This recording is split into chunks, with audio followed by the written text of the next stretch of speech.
welcome everybody to Reimagining School Culture and School Safety.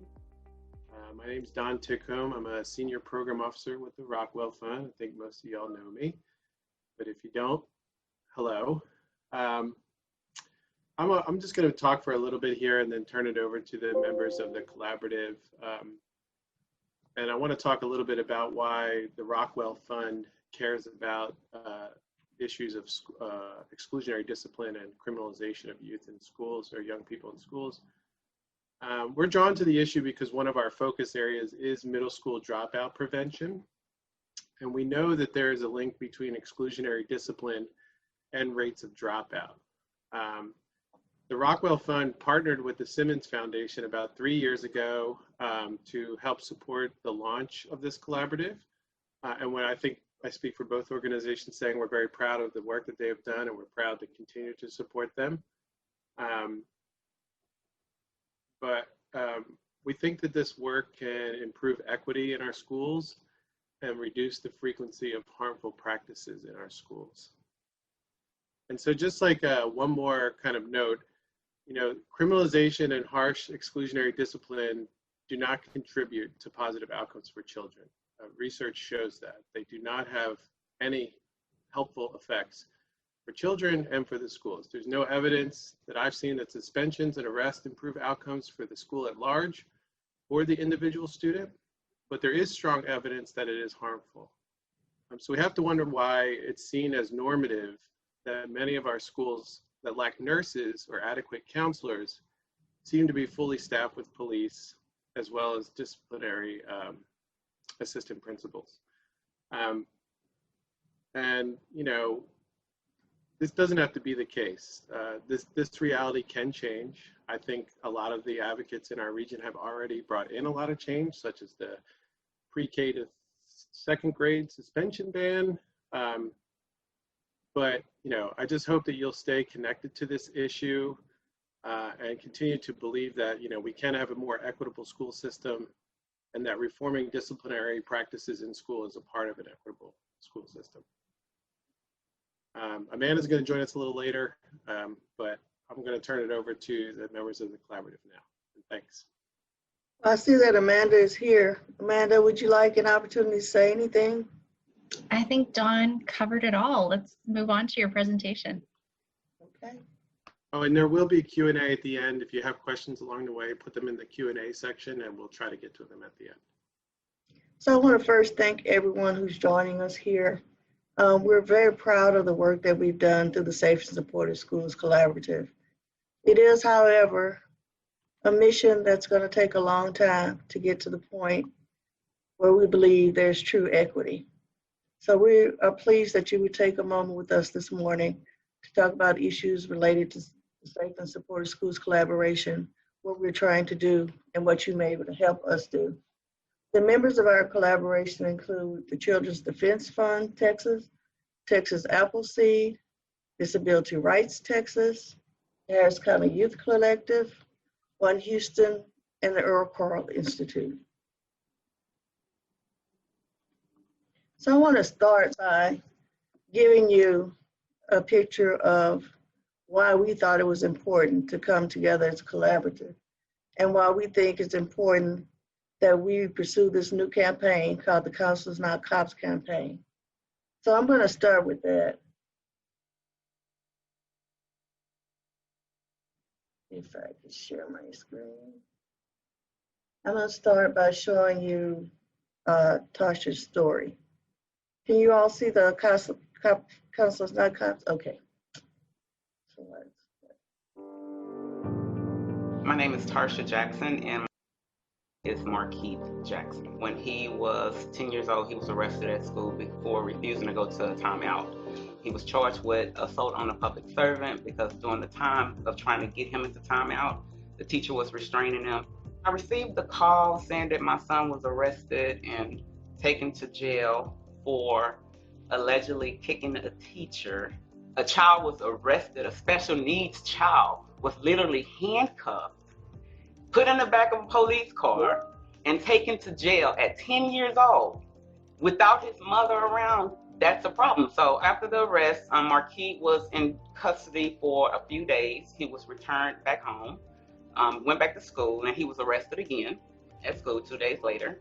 And this particular arrest, he spent a total of 3 months in downtown Houston juvenile jail. It was a similar incident to where the teachers trying to restrain him. What I did, a class be missing me, I'm not supposed to be locked up this long, sir, because it ain't just nothing serious. From when he went in to when he came out, how was he different?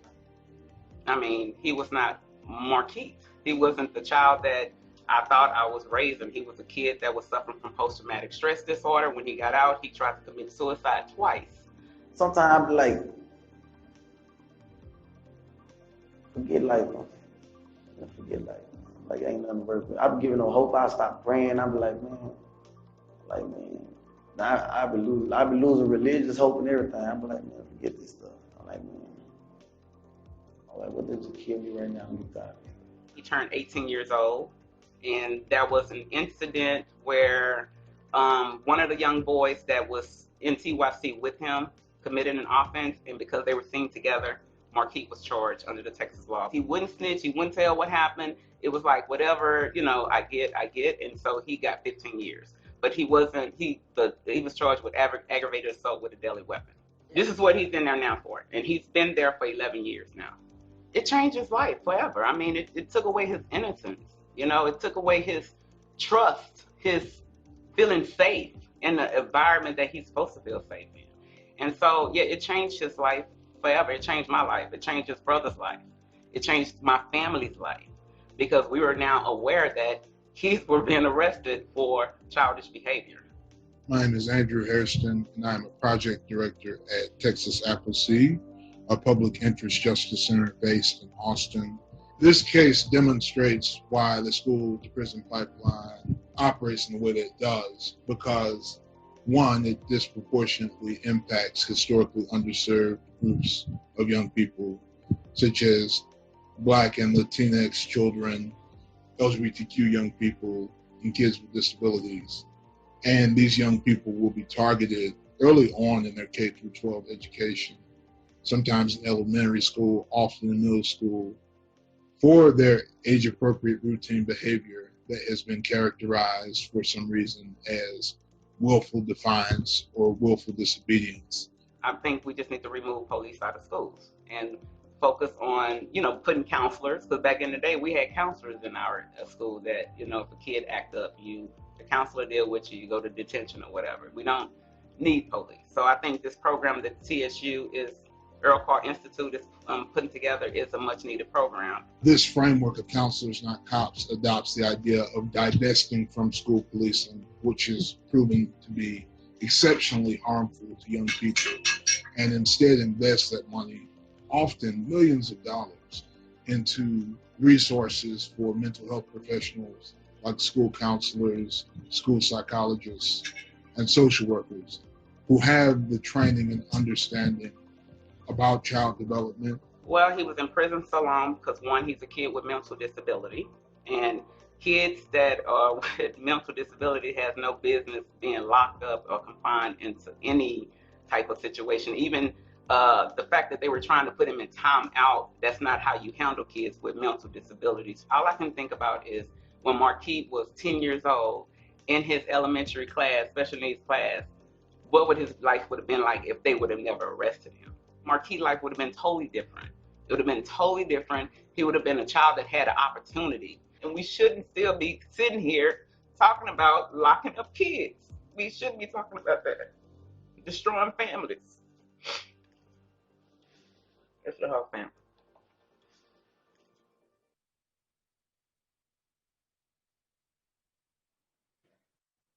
I had the opportunity to meet Tasha Jackson over a decade ago. Her story still resonates. And it shows that when kids are criminalized in schools, it's not just the kid that's impacted. It's the whole family. It's a whole lifetime. It's a whole culture of incarceration that leads to all kinds of disparities, including health issues. And I would like to share one more video with you all before we started to talk about what each of us are doing. This video may be a little difficult to watch. The last one was as well. But this is what happens when police intervene in schools.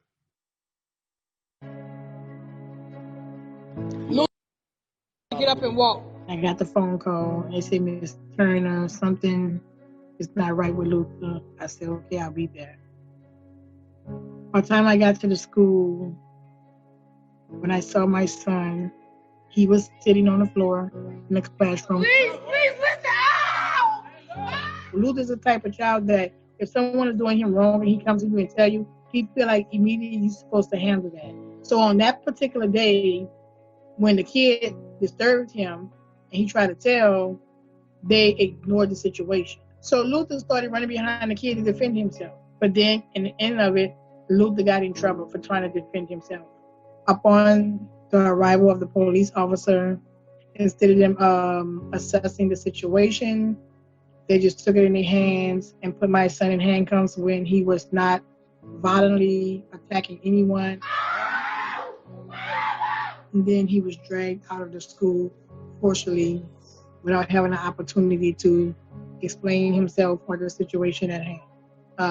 He didn't have an opportunity to put his clothes back on that was falling off of him, which was not acceptable to me as a mother.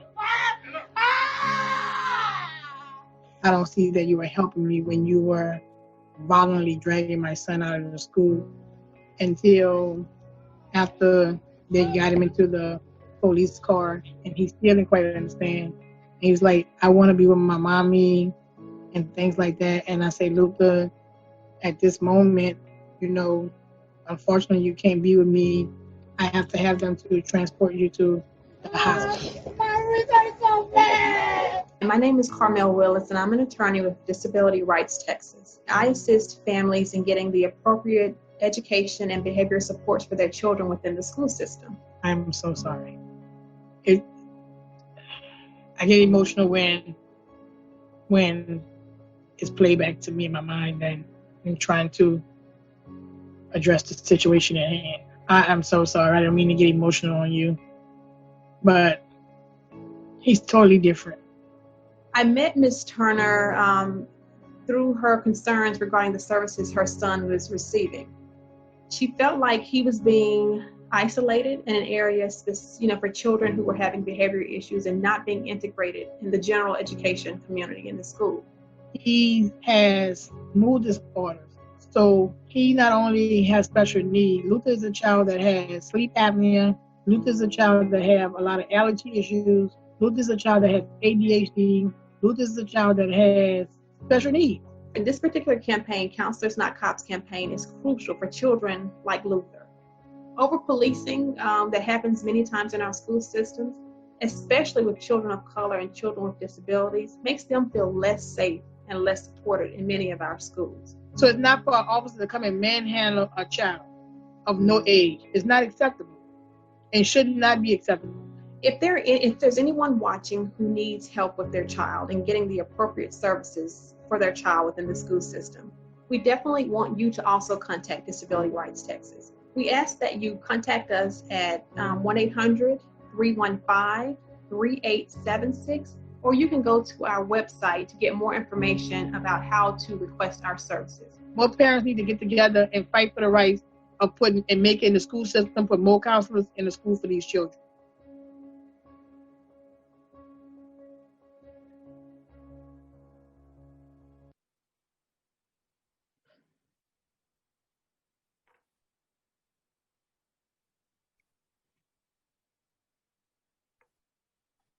Get my presentation back up. Okay.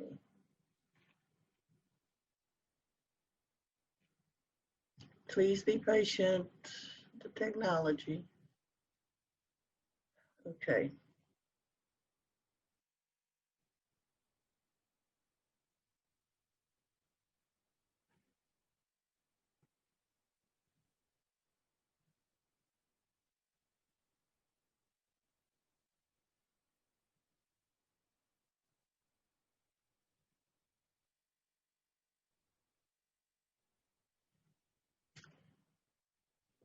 So at this time when we're living in a country where people are crying out for racial and social justice, we know we must all do our part.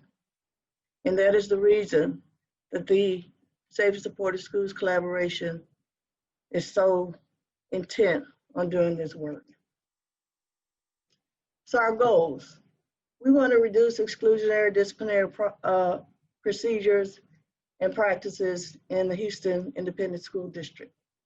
We want to decrease the disproportionate use of exclusionary discipline, which means in-school suspension, out-of-school suspension, expulsion, being referred to alternative disciplinary educational placements. That needs to be reduced. The disproportionate use of that on children of color and children with disabilities needs to be reduced. We need to reduce the length of out-of-school placements so that we're not sacrificing the academic needs and the academic outcomes and potential success of our students. And we need to reduce law enforcement involvement. And if those videos didn't convince you that we need to do that, then that means that we have a harder job to do than we know, which is why we're happy you're here today, so that perhaps you can lend your support. One of the things that I've seen and first heard from Tasha Jackson was a child being brought into detention court in handcuffs and in shackles. And why did we need 4 police officers to arrest Luther or to calm him down? None of that makes sense. So we're looking to try to create a philosophical change, a reimagining of what it means to have a safe school and to have a softening of school culture, to address core issues, to address trauma and mental health, and to stop relying on the use of law enforcement to take care of every problem. They're not suited to take care of every problem.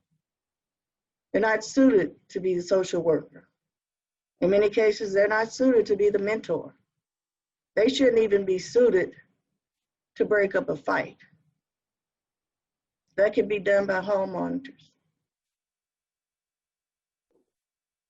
I'm very passionate about this, so let me try to move on. Just to mention some of our accomplishments before I turn it over to the rest of the folks here. In Harris County, after the Parkland and Santa Fe shootings, the number of arrests for children for terroristic threat and for exhibition of firearms, which is not necessarily you bringing a weapon, but that you threaten something like that, increased by 600% over the course of the couple of months following those shootings. Most of the people who were arrested did not meet the profile of a typical school shooter. And so as a collaborative, we put out a report called Collateral Consequences, and we joined with Dr. Cornell, and through the funding that Rockwell provided us, we were able to bring him here to Houston, and he trained over 225 participants on a threat assessment model that has been validated and is more effective in rooting out whether it really is a threat or if this is, again, some of the things that are arrested are just juvenile behaviors, adolescent behaviors. We've met with police chiefs. We've met with the Harris County DA's office. The DA's office in Harris County has, in fact, modified their procedures and has pushed back on school district law enforcement in terms of taking charges from schools. In 2018, 45% of the criminal charges against juveniles were referred from schools. We also filed TEA complaints. Number of our organizations provide legal representation. We represented students, we represented them in education, we represented them in justice of the peace courts, in municipal courts, and in juvenile district courts. We advocated as a group and as individual groups for the passage of Senate Bill 11 in 2019, which allowed for additional funding for mental health counselors and social workers in schools.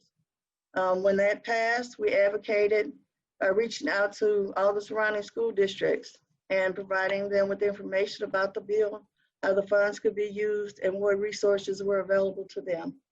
And we did have some reach out to us and say that they were going to follow suit. We filed an amicus brief, or one of our organizations filed an amicus brief on the use of force. We trained 45 school districts on implicit bias, and we joined with the City of Houston Health Department on an even more expanded training on implicit bias at schools. We made policy recommendations about school safety, which were included in Mayor Turner's Youth Violence Prevention Plan. We were funded by Simmons Foundation for a Court Watch program, which we nearly completed before the pandemic. We have a few more watches, but we do have a draft. And the distinction between the funding of that, the distinction between that project and data requests from the school districts is that process, we're able to look at qualitative data and not just quantitative data. So we get to see where the parents get to speak in court, where the children are showing up in handcuffs, where the children get to speak, whether the attorney even talks to the child before they approach the bench. We get to see if parents are coming in their work uniforms, if they're having to miss work. We get to see the things that you don't see just from numbers. So we should be releasing that report by the end of the year. We've already seen some things that indicate to us that there needs to be a philosophical change in the way we deal with juveniles here in Harris County Court.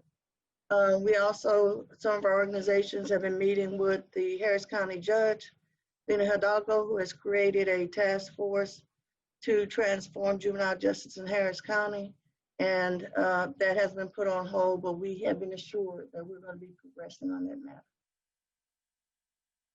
And one of our biggest accomplishments, which we're very proud of, is our toolkit, Make My School Safe.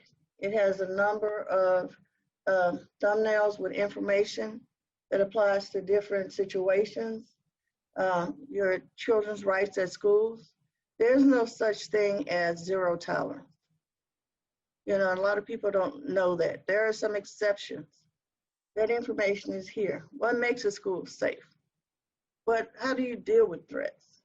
School discipline, the rights of children with disabilities, and organizing to change your schools. So at this point, I'm going to turn this over to Andrew Hairston with Texas Appleseed to introduce our Counselors Not Cops campaign in more detail. Good morning, everyone. Thank you so much, Dr. Guidry. As she said, my name is Andrew Hairston, and I direct the Education Justice Project at Texas Appleseed, formerly the School to Prison Pipeline Project.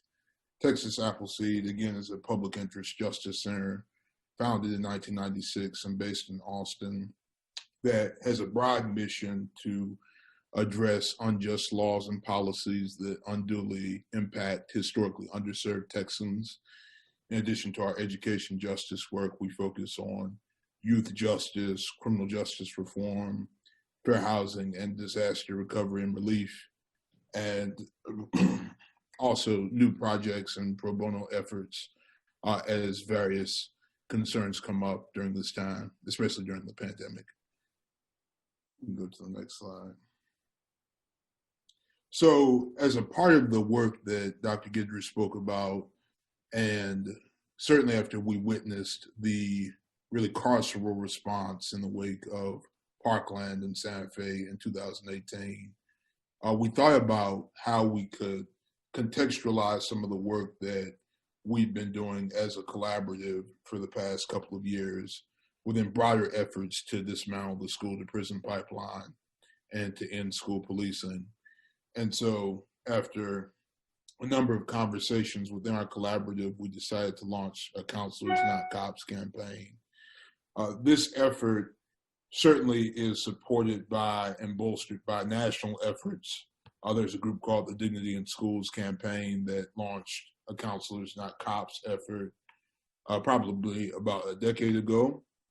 But we recognize the unique calculus within Harris County and the need, because of those videos that you saw that really, brought me to the floor as well, the need to address how school policing and the criminalization of young people within Harris County is impacting generations of people and families.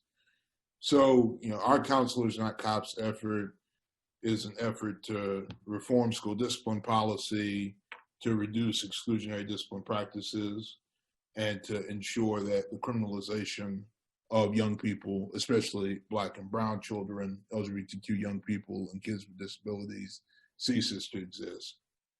So we're in the final stages of developing our website and pushing that out. If you'd like to click on that, Dr. Guidry, folks could see just kind of the layout. Gonna head it up here.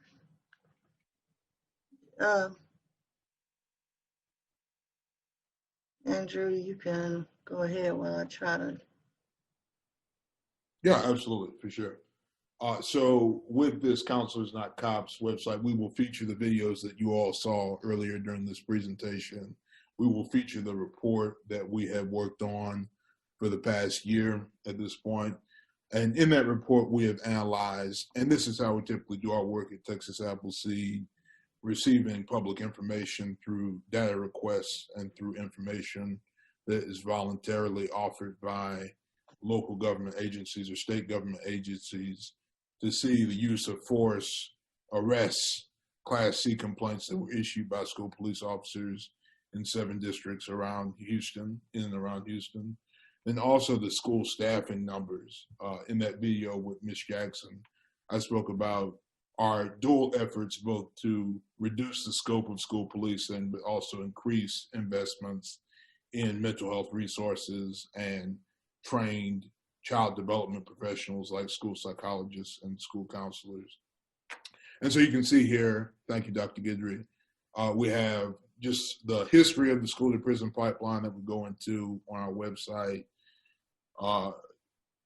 We'll talk about efforts over the past few decades from young people, parents, and community organizers to address the school to prison pipeline and to call out the criminalization of young people.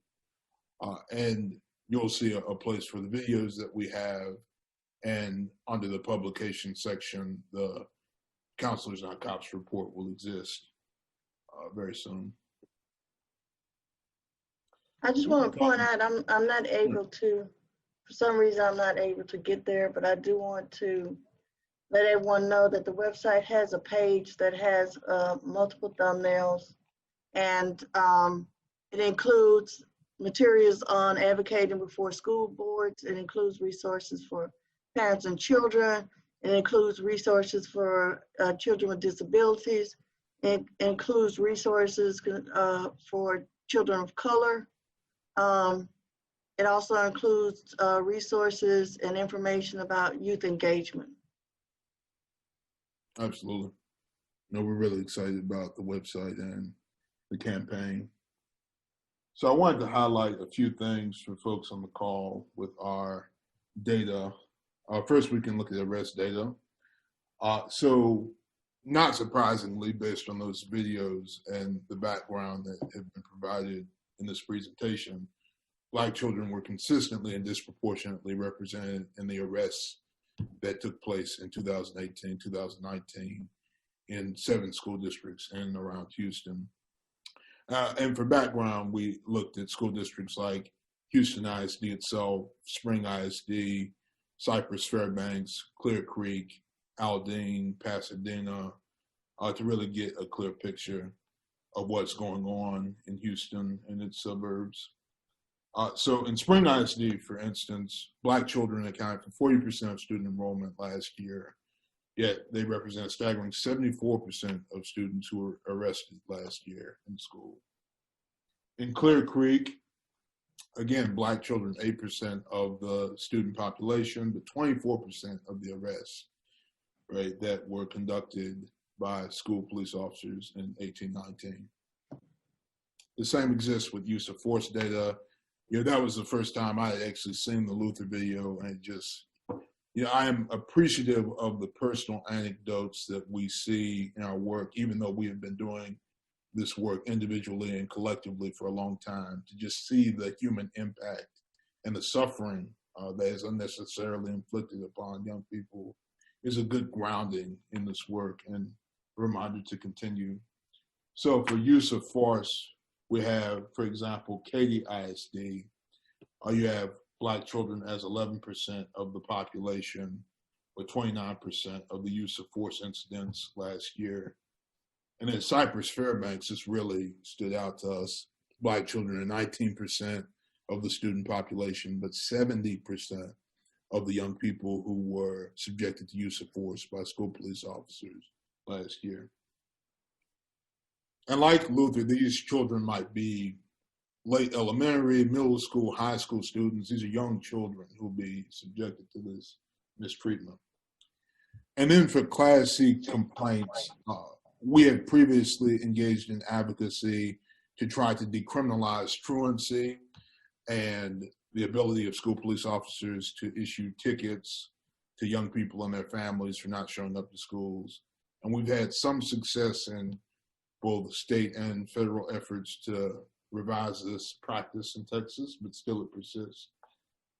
So, for example, in Clear Creek, Cypress Fairbanks, and Spring Independent School Districts, Black children were disproportionately represented in Class C citations during the 2018-2019 school year, kind of showing that reforms, although we've embarked upon them, still need to be followed up on to fully deliver equity, as Dr. Goodby said.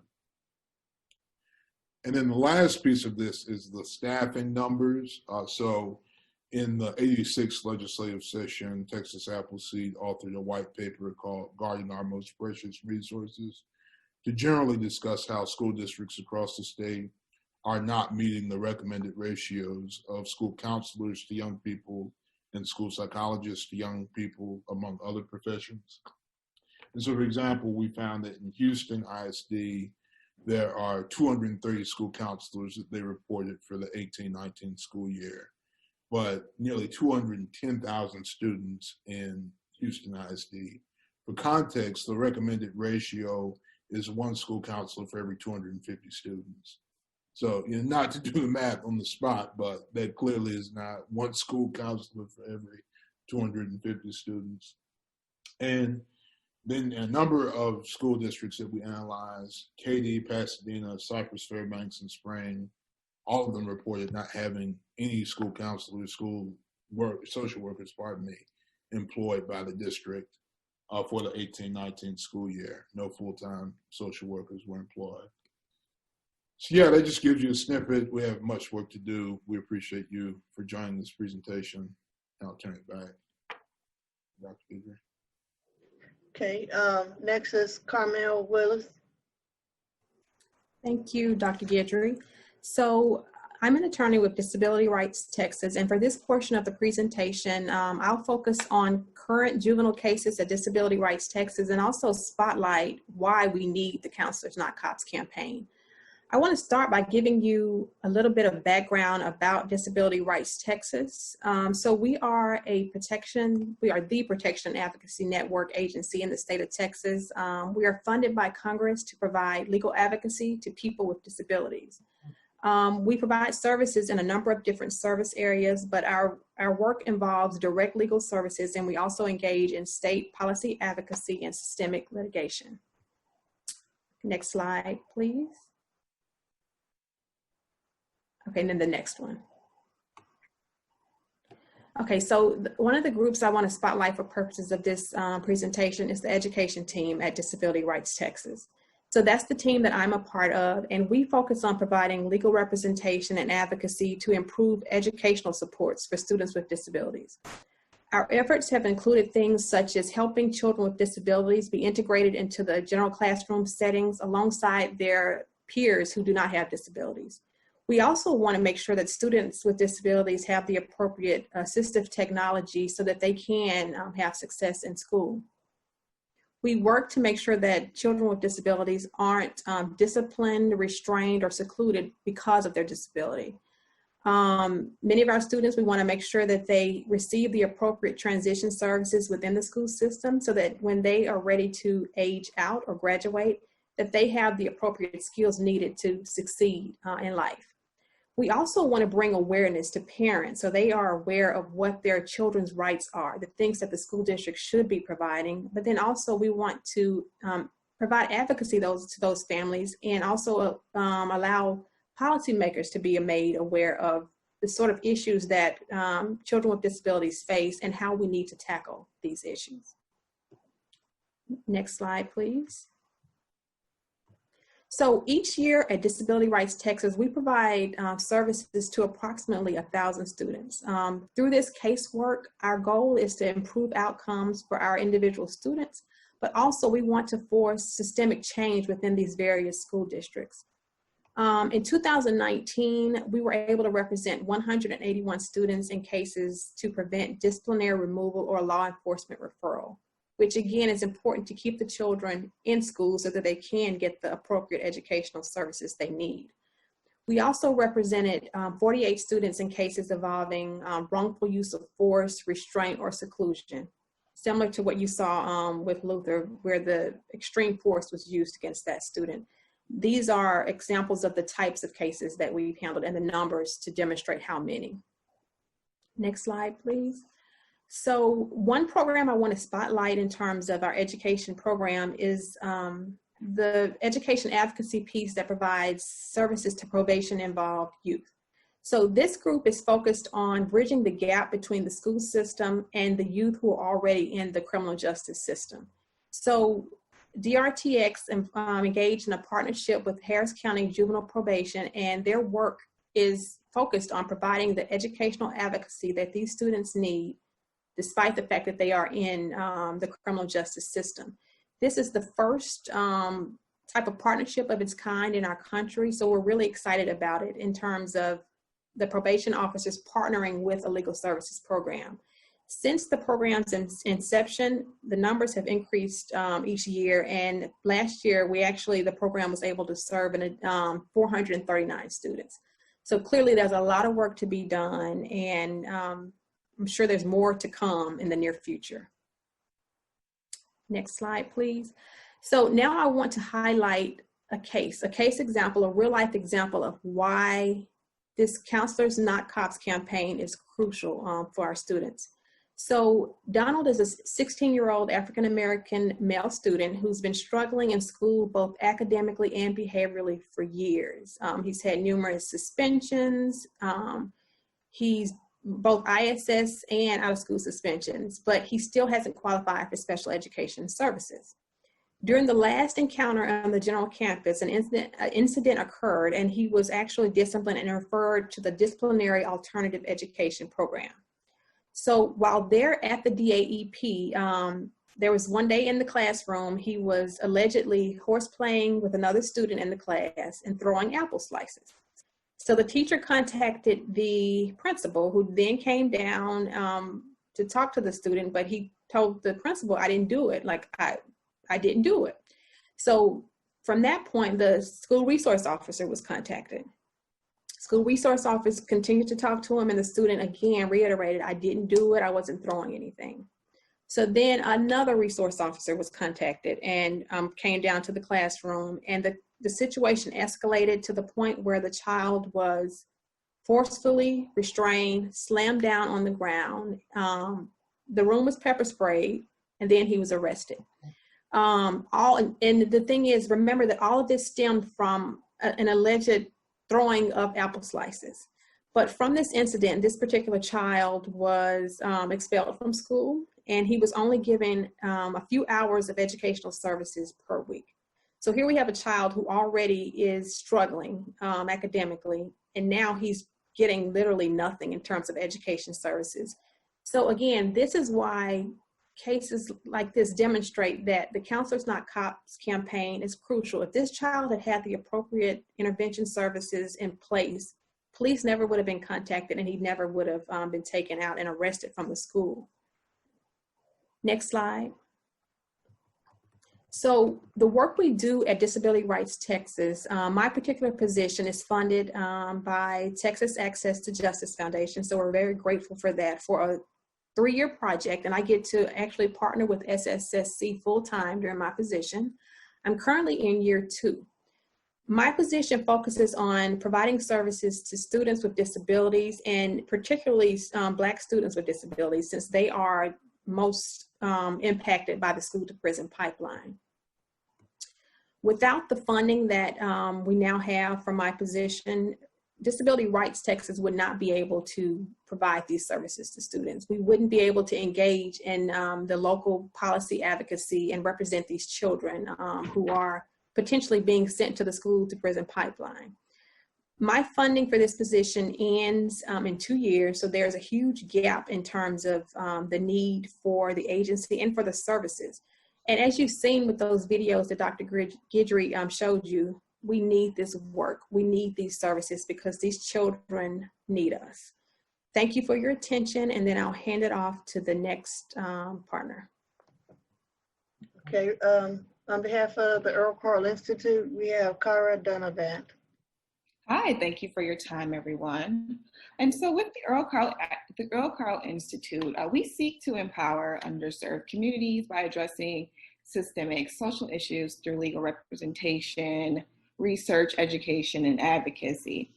Within that work, we are actively working to dismantle the school to prison pipeline. As you've heard a few other members of the collaborative mention, there is this term called the school to prison pipeline. Just to give a general overview of the problem, the school to prison pipeline is a disturbing national trend wherein children are funneled out of public schools and into the juvenile justice and criminal justice systems. As simple as that definition may seem, this is not an issue that could be so generalized so easily. As a result, many of these children who are targeted by the school to prison pipeline have learning disabilities, histories of poverty, abuse, and neglect, and would actually benefit from additional educational and counseling services. Instead, these children are essentially treated as criminals for behaviors that really should be and could be handled by educational and mental health professionals. As you can see, the pipeline can start as early as preschool. Initially, the research on the school to prison pipeline suggested that this was happening in middle schools. Later on, they found that children were being arrested and handcuffed from kindergarten, and now we see it's happening as early as preschool. As you can see, which is a trend among all of our topics, Black and Brown students are disproportionately affected, and the national data does further substantiate this claim. So just some of the national trends, the U.S. Department of Education, they did a study and they found that although Black preschoolers make up only 18% of enrollment in the country, they received 48% of out-of-school suspensions. And if you're as shocked as I am, I'm confused as to what a suspension is from preschool. Black male students, even worse, Black male students who comprise approximately 8% of the entire student population are also disproportionately reflected. They receive 25% of out-of-school suspensions. And nationally, Latinx males represented 13% of the student population, but received 15% of the suspensions. And what makes these trends, all of it is shocking, but really what really makes it disheartening is the fact that there's no evidence that these suspensions or expulsions are even an effective method of changing students' behaviors in schools. Next slide, please. And while the national data is unsettling, what's even more unsettling is that Texas has its own pipeline to prison. While there has been a change in the number of charges in schools, there's been a bit of a reduction. The percentage overall of Black children charged with crimes that did originate from school referrals has not improved. So in Texas, students at every grade level face disciplinary methods that can land them behind bars. School administrators have implemented these punitive zero tolerance policies where students are basically disciplined immediately and disproportionately over something that really could have been handled within the school. Police have an increasing presence on school campuses now as well. And while again, we see the data that shows that Black students and students with disabilities are disproportionately affected. While they only made up 13% of the student population, in Texas public schools during the 2017-2018 school year. They represented 33% of all out-of-school suspensions and 25% of all in-school suspensions. And that has an effect in the classroom and outside of the classroom. Next slide. Yeah, so in the classroom, it should be obvious, but unfortunately it hasn't been as obvious as it should be. Students who are suspended lose time in the classroom. They struggle, as a result, they struggle academically. They're more likely to drop out of school, and students who don't complete high school make less money. That impacts their families, their communities, and as well as their health, their physical and mental health.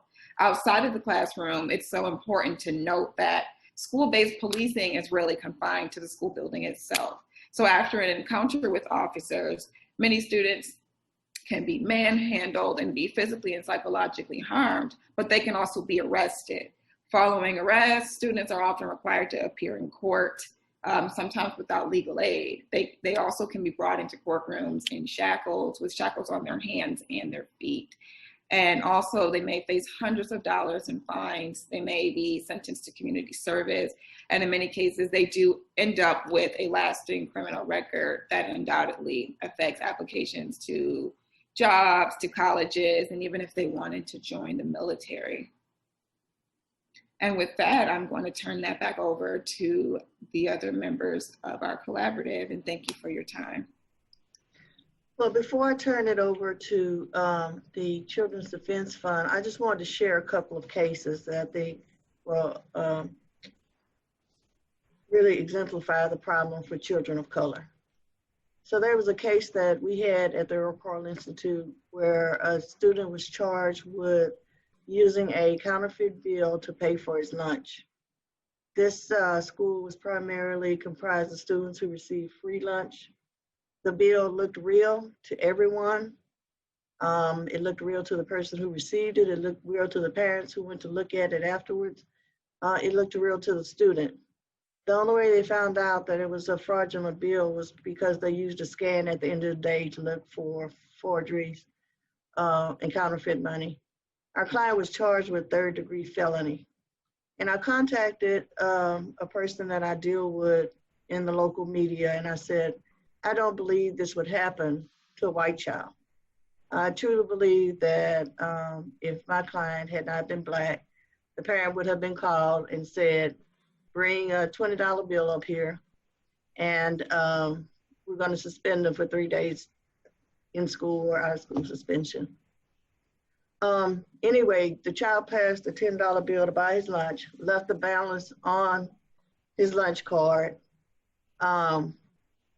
They accused him of laundering money, and like I said, charged him with third-degree felony. Anyway, the news reporter did open records requests to 3 local school districts and found that there were several of those types of cases that had been filed. Most of them were against Black boys. A handful were against Latino boys, and there was not one case filed against a Caucasian child.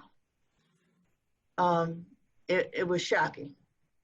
And they ran a story where there was even a elementary school girl who was sent to the police for arrest for bringing a fraudulent $2 bill. Well, the bill was too old to be recognized by the one, but she was detained by police for most of the school day, a young Black girl. And then we also know that Fort Bend received a report from the Office of Civil Rights that showed that in cases that were exactly the same similar circumstances, same kind of child, that Black children received a harsher punishment than white children. So we have the data as well as the anecdotal information. So with that, I'm going to turn it over now to Patrick Brissett, the Executive Director with the Children's Defense Fund, Texas. Thank you, Dr. Higgery. And I really appreciate all of y'all being here today. This is a really important project for us to be involved in, and wonderful partners we get to work with. Really almost since its founding, Marian Wright Edelman kind of concerns about the cradle to prison pipeline have been central to our work and trying to figure out ways to instead deal with some of these issues in a more caring and supportive way. And so the Safe and Supportive Schools Collaborative is a great opportunity for us to carry some of that mission forward. Next slide, please.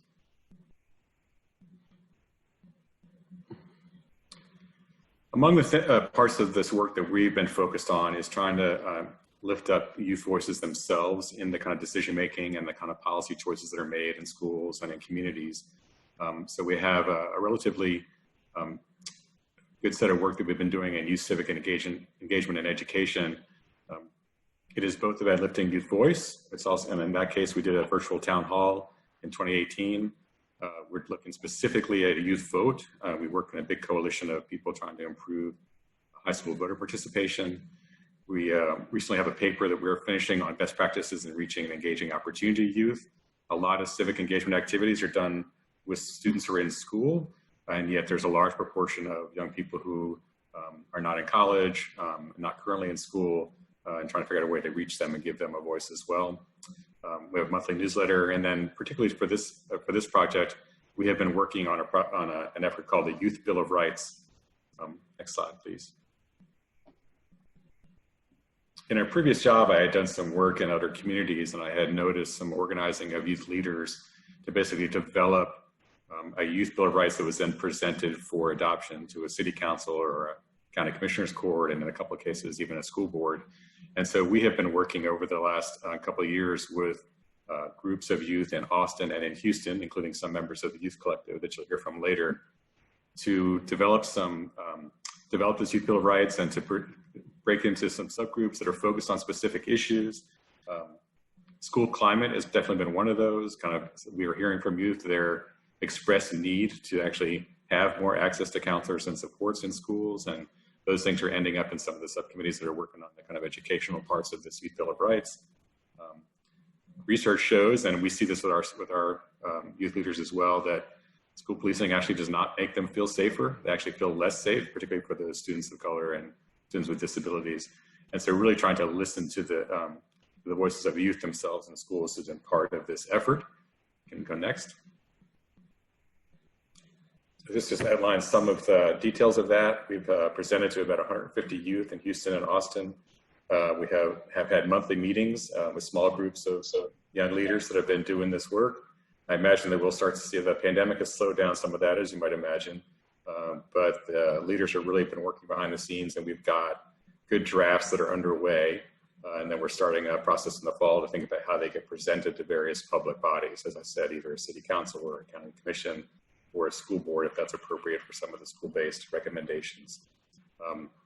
So we're excited about that. We're very glad to be part of this effort.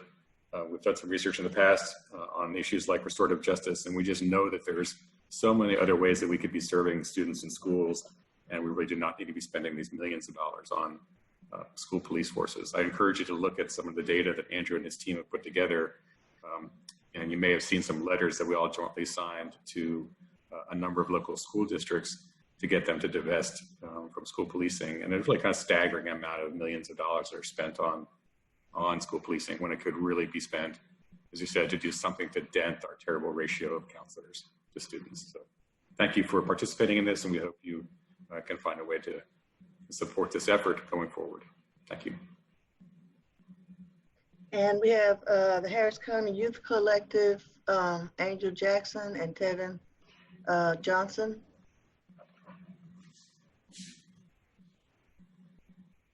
Good afternoon, everyone. Thank you for being here today and for inviting us to be a part of the Safe and Supportive Schools. I'm here today to speak on a little bit about our work and what we do and how we support youth in the community. So it's the first slide. At Harris County Youth Collective, while we organize, our goal is to connect community members with stakeholders and public administrators through grass-top and grassroots organizing. Our funding gap is that we need to reimagine how we're distributing funds and allocating resources to youth serving our organizations. Based on our surveying effects and personal interactions with youth, we have discovered that local groups in the community do an exceptional job when it comes to providing care for children in need, but are simply underfunded, understaffed, and overlooked. Those closest to the problem are closest to the solution. And our goal, our goal is to connect people who have real relationships with youth who seek individualized outcomes, and to service those that need help in order to achieve success. In whole, we are seeking to fund programs to better help support youth in residential treatment centers in the areas of wellness, safety, and education. We're also seeking to fund grassroots youth servicing organizations that focus on foster care, homelessness, and juvenile justice, and seeking future funding to provide youth with employment, care development, and personal development opportunities. Next slide.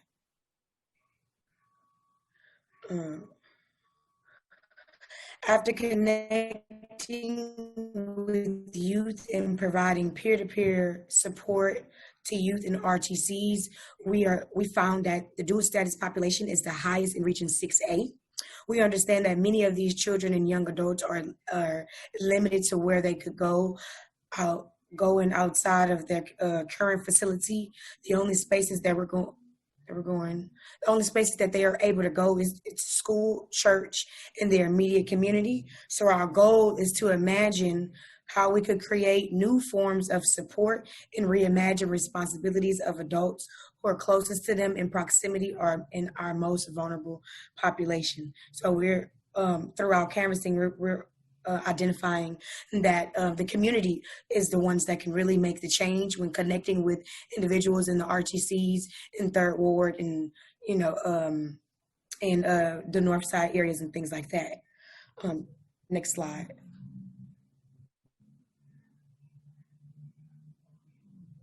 So this is our canvassing package.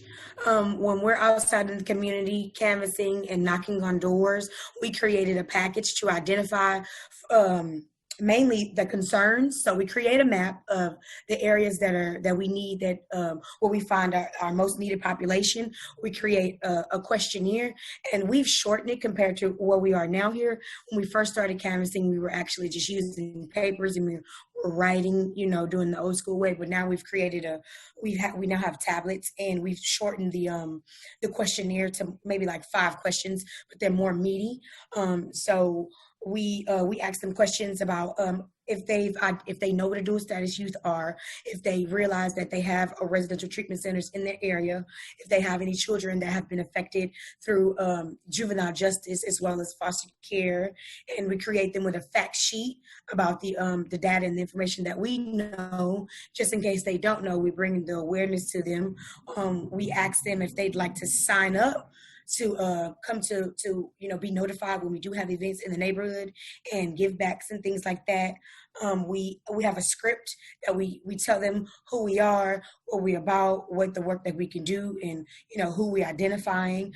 We usually give them an event sheet to where we have our 3-day events in the community, and we just let them know that the information is personal and it won't be shared through anything else, to anyone else. Next slide.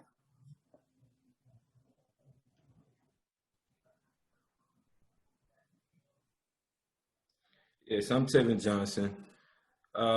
As a partner, my role is youth engagement and organizing and advocating with experience. We organize to help identify family needs. We canvass the community to identify the needs that are needed for youth as well as the community and kids inside RTCs and things like that. We do the grassroots work, which we pursue, and it helps provide data and it helps structure for grass top organizations. Next slide.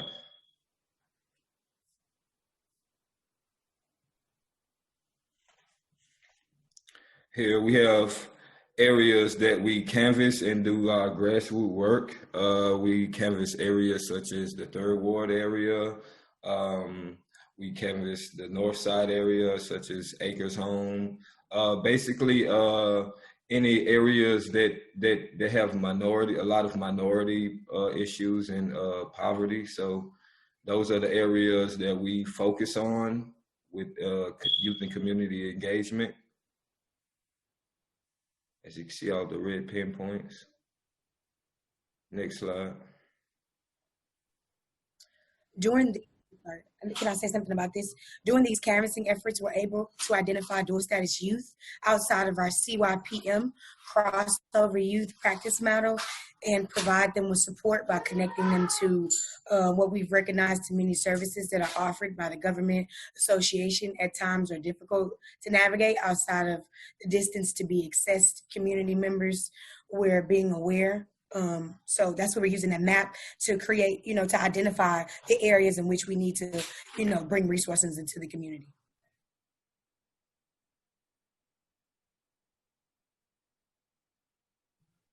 Okay, so this is the slide of our events. As a result, we hold 3-day events with the purpose of connecting community to services with the focus on residential treatment centers, community leaders, place of worship, and educational institutions, reimagining what our possibilities could be if we were to create a holistic and whole community. Our events consisted of a legal aid clinic and record expungement opportunities, a give back and family fun day, a community conversation that in turn would develop into community working groups where citizens come together to express their needs and changes they'd like to see from the system, and we take that data back to our partners. Next slide. So this is a picture of us in the CUNY homes in Third Ward providing legal aid for the youth in RTCs. Some of the RTCs that we identify, we notify them and let them know, hey, we have attorneys that assist with record expungements and, ticket expungements and different things like that. Next slide. This is one of our community events that we have, a community give back in the CUNY homes that we have.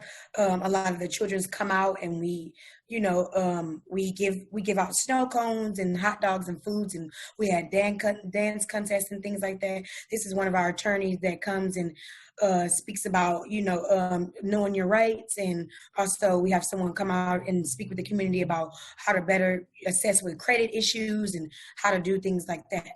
Next slide.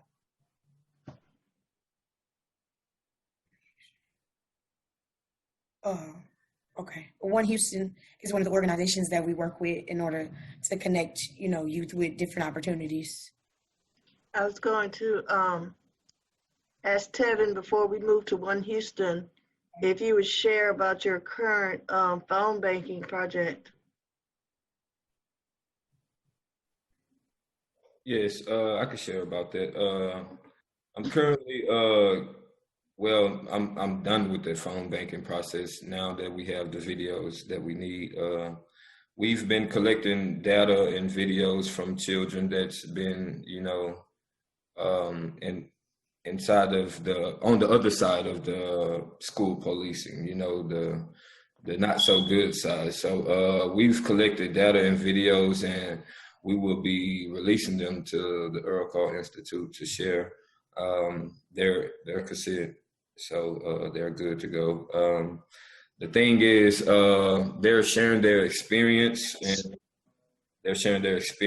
the things that they've witnessed while attending school, like such as school discipline, and over policing in school. So that's something that I've been working on. And previously during the week, I started doing that through phone banking and community canvassing for the potential candidates. So basically we came up with 12 videos. We have like 12 videos of youth that wanted to share their stories. Okay. So next up is One Houston. We have Marcus Cisneros and Arshel Monsanto. Great, thank you so much. My name is Marcus Cisneros. I am a Senior Director of Regional Impact at the organization called Leadership for Educational Equity, or LEE. And Lee is the leadership development provider for One Houston, where we help support and inspire current and former educators to become more civically engaged in the community on issues that are impacting them the most. And I'll let my colleague Arshel introduce herself. Good afternoon. My name is Arshel Monsanto, and I am the Director of Programs and Organizing at Lee, and I also support One Houston, which is our volunteer organizing alliance. And this work is deeply personal to me. So I've spent the past 10 years working on youth policies public policies that support youth and advocacy. But this work is just extremely important to me because aside from being an advocate and an organizer, I'm also the parent of a 4-year-old son. And without the work and support of our panelists, I feel like I'm sending him into a system that is not designed to work for him. It is extremely inequitable, and I feel at ease with our partners and the work that we're doing around dismantling the school to prison pipeline. Thanks, Arshel. We can go to the next slide, please. Okay, that's our introduction. You know, as Arshel mentioned, this work is deeply personal for her. I was a classroom teacher and a building administrator for just about 10 years here in Houston, but also in New Orleans and in Chicago. And in each of the communities that I served in, just noticing the inequities that existed within the classroom that were impacting students, not just in the academic spaces, but in the social areas as well. And seeing firsthand students be arrested, seeing firsthand students' lives changed completely from a sibling who might have been arrested through school has left a deep impact on me. And this is very much values aligned to the work that we are doing. And today on our call, or in this particular section, we wanted to talk a little bit about the impact of One Houston, and then a little bit about how Lee supports that leadership development. Because what we know is that the direct service work that's happening for kids will have to continue to happen unless we're able to change the laws and policies that impact kids in schools, that we work with school districts and state legislatures to actually change the way that young people experience school. And that is what One Houston tries to do, to identify the problems, to identify the issues that would help to solve those problems, and then to advocate. And we've been very fortunate to do that with our amazing colleagues that are on this call today through the Safe and Supportive Schools Collaborative for the past few years.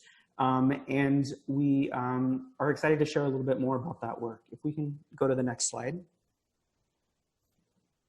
One Houston is a collection of volunteer educators and community members that represents a network of about 2,000 people across Houston. It's a diverse set of leaders who, like I said, deeply care about their students and the way that those young people are experiencing life here in Houston. You can see the faces of many of our members of One Houston who actively work not only while teaching students, right now they're teaching them virtually, but teaching students and then spending their evenings and their weekends to gather folks through our organizing practices to really ensure that their students can come to a space that is going to be safe and supportive for them. At the heart of our work, we are an anti-racist community organizing network. We really try to make sure that our work is community-centered, that it's data-informed, and like I said, that it's research-based that's going to lead to systems change right here in our community.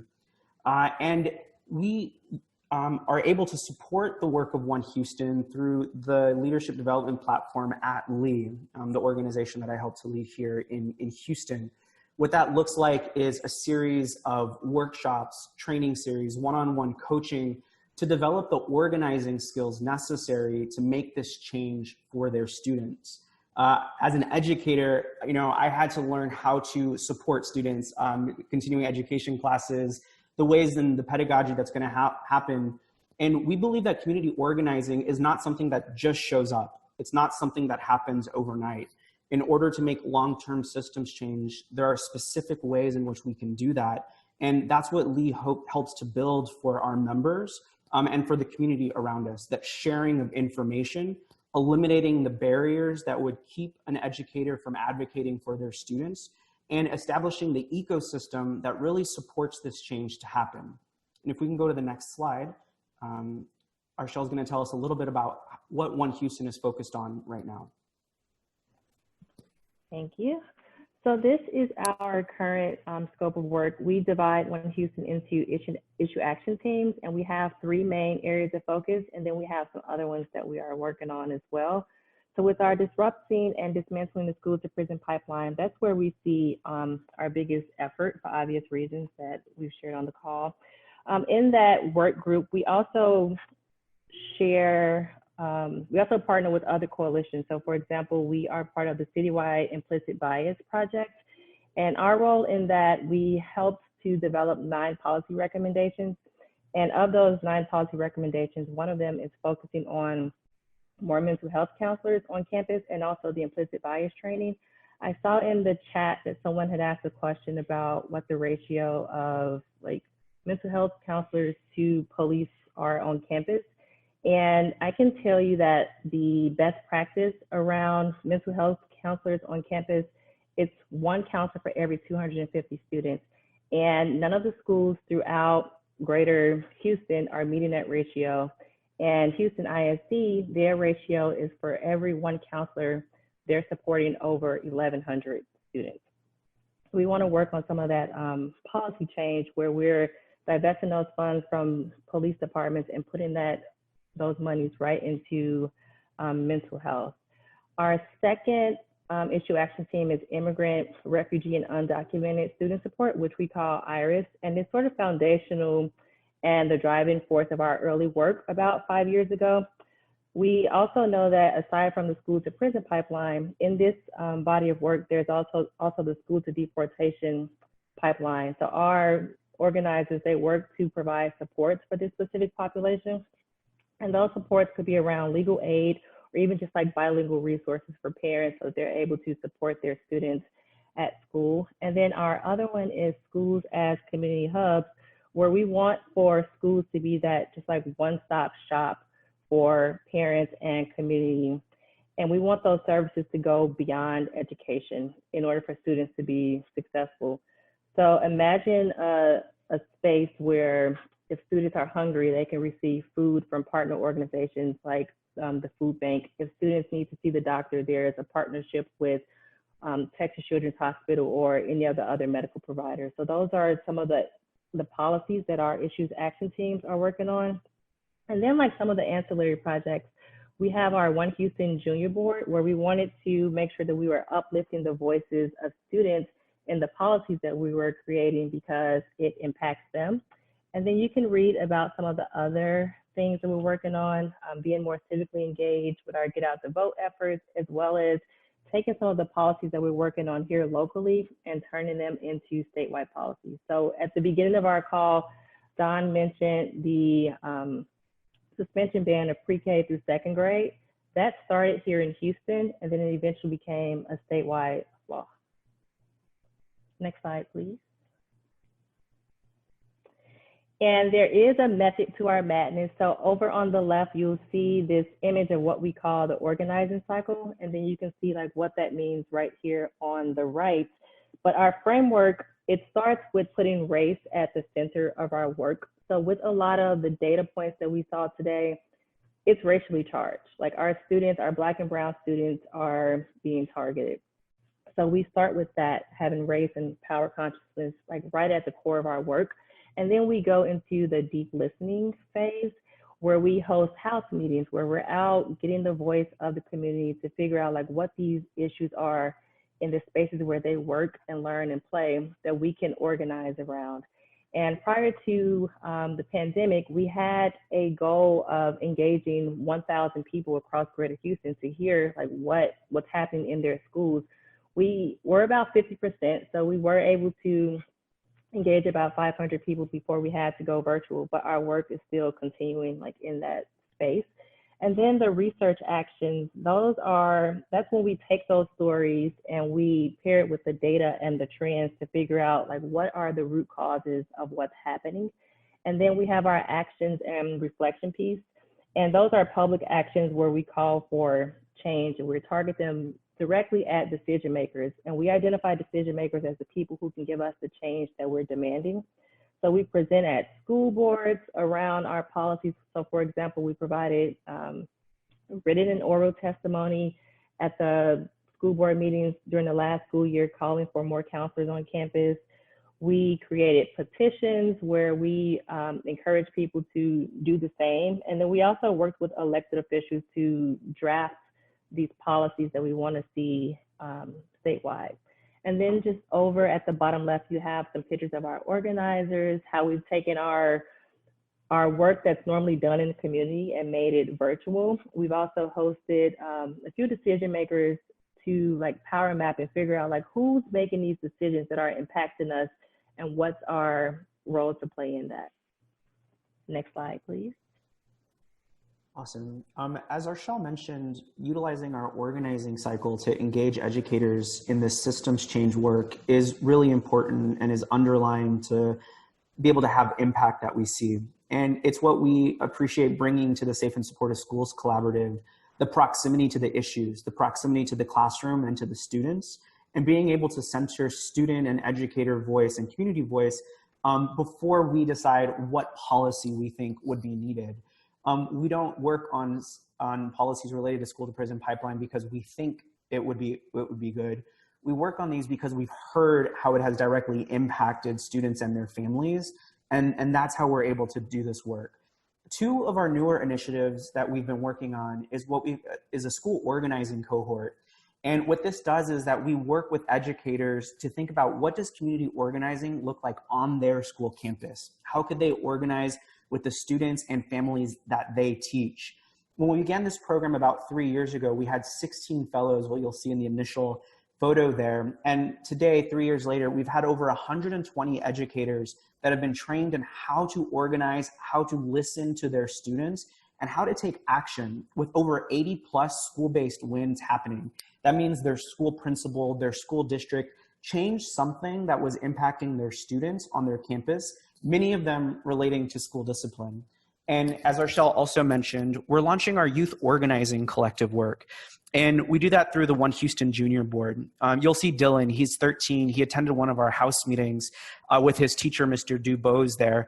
And at the end of the house meeting, he said, how can I do this? Why can't I be in charge of doing something like this with my peers? And we said, you should be. You're most proximate. You can be a leader. And so we've been supporting Dylan and a group of other middle school and early high school students to really engage in this community organizing work and to be able to lead that work themselves. So we were really excited to see this continuing and working with Safe and Supportive Schools Collaborative to bring those student stories into the work and then to bring the policy change and direct advocacy work to them. And if we can go to the last slide on the One Houston section, please. Over the next several years, over the next several months in this next year, we are really looking forward to continuing this work with Safe and Supportive Schools Collaborative. I know we're going to move into some question times and wrapping up in just a bit.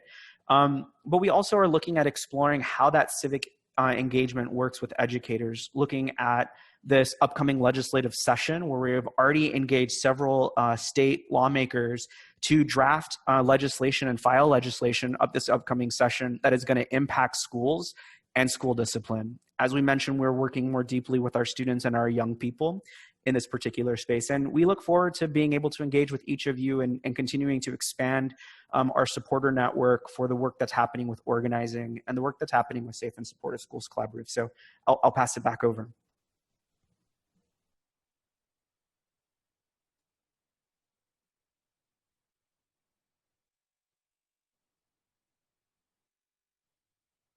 Sarah, I'm not hearing you.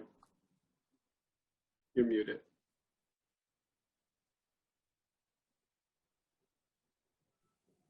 Okay. Before we turn it over for Q&A, I just wanted to make some closing comments. As you see, there's a lot of work to be done. And the members of the organizations that are members of this collaboration, we have lots of things that we would like to do to get to the results that we're looking for. But we need your support. We need to have ongoing funding and more funding for staff to work on these issues. We need to have funding related to supporting data requests, creating transparency in these systems.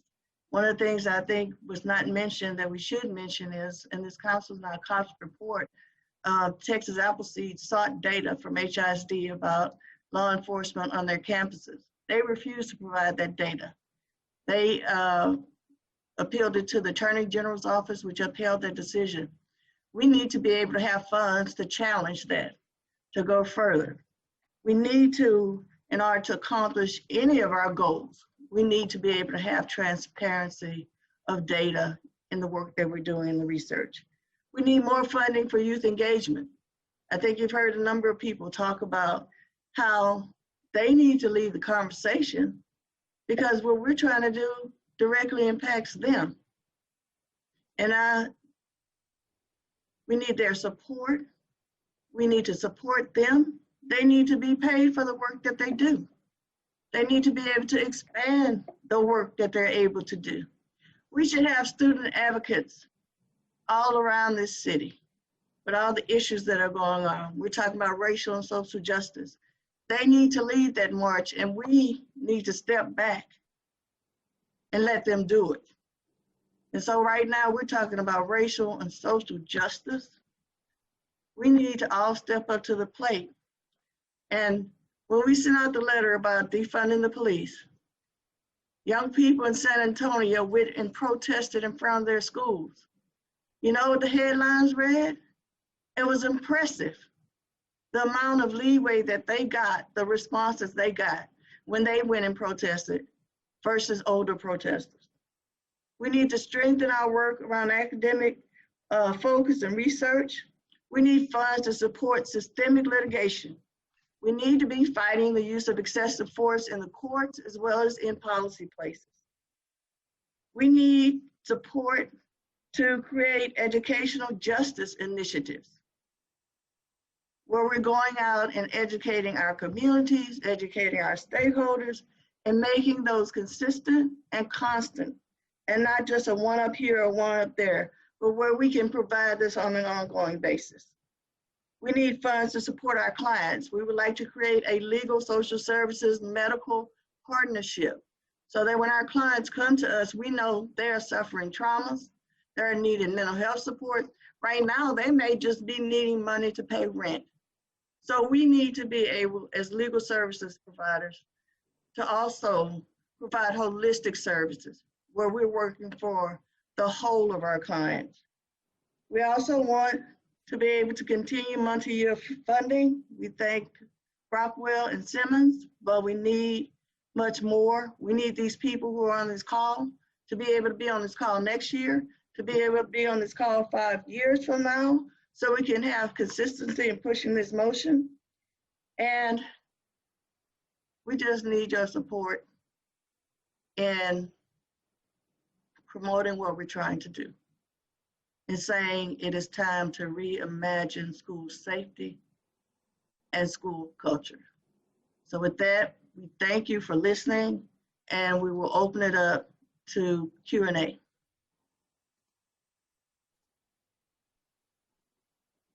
Let's see. I don't see any questions in the chat, Sarah, but we'll give people some time. But I will want to let everybody know that this is being recorded, and I don't want to speak out of turns, but I think we can distribute the PowerPoint as well. One question here is, how can folks donate? Anybody want to take that? You can, if you will make a donation to the Earl Carl Institute, which is at www.earlcarlinstitute.org, and specify that your donation is for the Safe and Supportive Schools collaboration, then that money will be put into this budget. I just want to, and I don't want to take up too much time, but I just want to say, for funders, I think we really have to cut across. We have to cut across some of our boundaries, particularly in education funding. There's no addressing the achievement gap without addressing these issues. There's no addressing school turnaround without addressing these issues. There's no effective wraparound service without addressing systemic racism. There's no improved test scores without addressing these issues. And I could go on and on and on, but exposure to racism in schools is a social determinant of health. So this is something we all need to look at. And I just want to, I'm fired up, Sarah, that your inspirational speech at the end was, I think we need to listen to that. And well, I see we have a question. We are currently in the process of completing a multi-year strategic plan. And I would say we would probably have it complete within the next 60 days.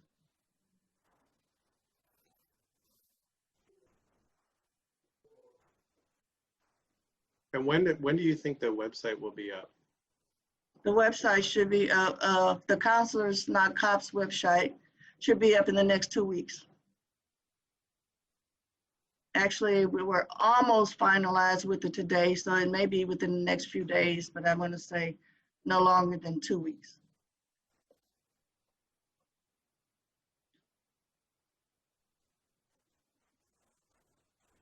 Hold on, I'm checking.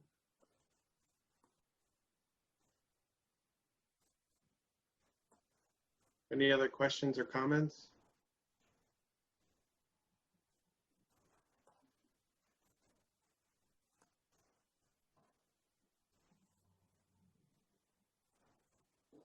Well, I just want to say this collaborative has done more work in 3 years than I think I ever thought was possible.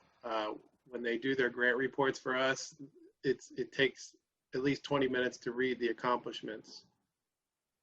This is an amazing investment, and we really hope that some other funders can join us in some way. I don't know if Amanda, if you want to add anything. Yeah, I think it's been phenomenal to watch this collaborative come together and grow, and just thank you all so much for the work that you're doing. And Sarah, I'm fired up too from your final comments and agree with you. I think when we talk about education, we talk a lot about classroom management and teacher preparedness and all of those things, which are important. However, this is a huge piece of that puzzle of why kids are ending up in alternative discipline and juvenile justice. And so we welcome you to join us in this collaborative, and thank you all for being here. Before we end it, I would like to just acknowledge the work of Dustin Reinders with Disability Rights Texas and Deborah Fowler with Texas Appleseed. They were some of our original partners, so we definitely need to acknowledge their contribution, because they've been amazing in helping this come together and helping it to continue. Thank you, Sarah. We love doing it.